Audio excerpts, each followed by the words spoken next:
नमस्कार, म चेमन बस्नेत खोलाघरे। मेरो घर सङ्खुवा सभा आँखीबी पर्छ, धर्मदेवी 9।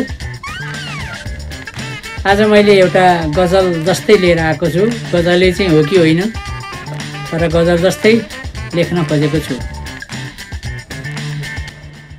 यसलाई मैले शीर्षक पनि राखेको छु, देशको पीडा भन्ने। अलिकति यो पीडा बोल्छ, माटो बोल्छ, त्यही भएर। यो पापी नजरले सोचेको सोचै छ, मेरो देब्रेको हो गोचेको गोचै छ।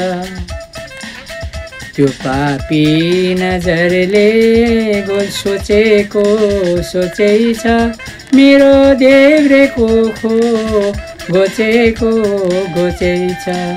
अब चाहिँदैन पुग्यो भन्दा झन्झन, अब चाहिँदैन पुग्यो भन्दा झन्झन। विभूषण अलङ्कार कोचेको कोचै छ, विभूषण अलङ्कार कोचेको कोचै छ। त्यो पापी नजरले सोचेको सोचै छ, मेरो देब्रेको हो गोचेको गोचै छ। देशै डुब्न लाग्यो सम्हालिनु पर्ने, चुक्ली षड्यन्त्र रचेको रचै छ। चुक्ली षड्यन्त्र रचेको रचै छ।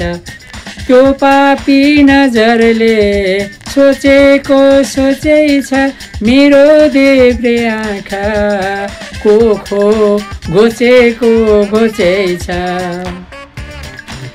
उडाएर ल्याउँछ उडाएर ल्याउँछ, कहाँ जान्छ जान्छ।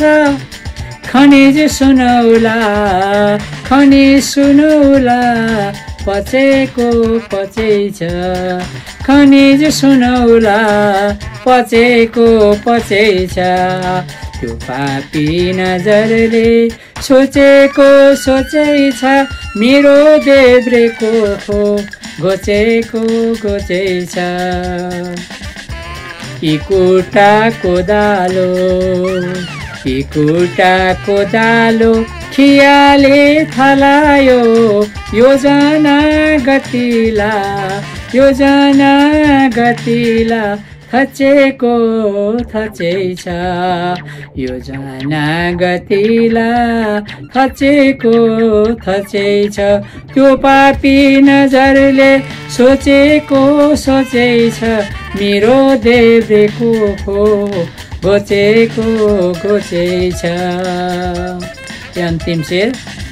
कहाँ बन्छ देश नालीमा सुतेर, कहाँ बन्छ देश नालीमा सुतेर।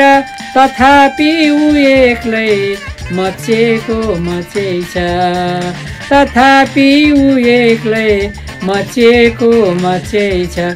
त्यो पापी नजरले सोचेको सोचै छ, मेरो देब्रेको हो गोचेको गोचै छ।